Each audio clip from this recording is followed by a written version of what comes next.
Comparto mi columna del Espectador. ¿Y la clase media? Cuesta trabajo entender las razones del gobierno en algunas de las propuestas de la reforma tributaria. El café, el chocolate, el azúcar son productos de consumo básico y masivo que podrían quedar con el IVA del 19%, según la primera propuesta que se le escuchó al gobierno. El presidente había dicho que no se aplicaría ese impuesto a los alimentos básicos. Que le pregunten a la gente en la calle si el café es básico o es un lujo. Estamos metidos en debates de eufemismos en donde, al querer controlar el lenguaje, se busca modificar la realidad. De lo contrario, no llamarían reforma social a una reforma tributaria. La tercera de este gobierno. Para defender el IVA a productos claves de la canasta familiar, se argumenta que a los más vulnerables se les va a devolver vía subsidios. Y a los que no están en la base de la pirámide, a los que ganan 1 millón de pesos o 2, a esos se les considera privilegiados, que deben pagar para subsidiar a los que están jodidos entre los jodidos. El rasero para hablar de privilegios no puede ser la miseria. El rasero debería ser el bienestar mínimo que se necesita para vivir con dignidad.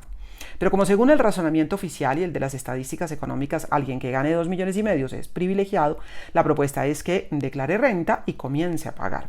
Según el viceministro Juan Alberto Londoño, quien gana 3 millones mensuales, pagará cada año 400.000 pesos. Esa es la propuesta. Como si eso fuera poco, cuando toca estirar ese salario para pagar vivienda, comida, salud, educación, transporte y un largo etcétera.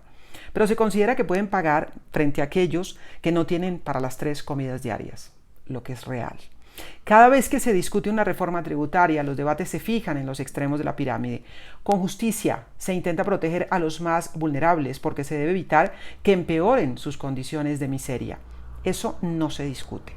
De otro lado, se trata de cuidar a los ricos, porque siempre ronda el temor de que se lleven su dinero para otra parte o que se pierdan empleos.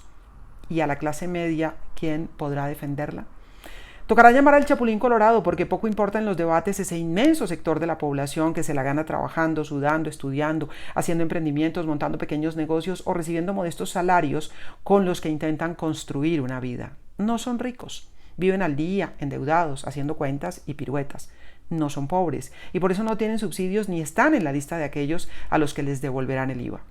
Después del desahogo me pregunto si hago bien al meterle más palabras inútiles a un debate en el que poco importan los análisis o las críticas, porque al final de cuentas esto se cocina en reuniones políticas, en el toma y dame de los acuerdos para pasar los artículos en el Congreso.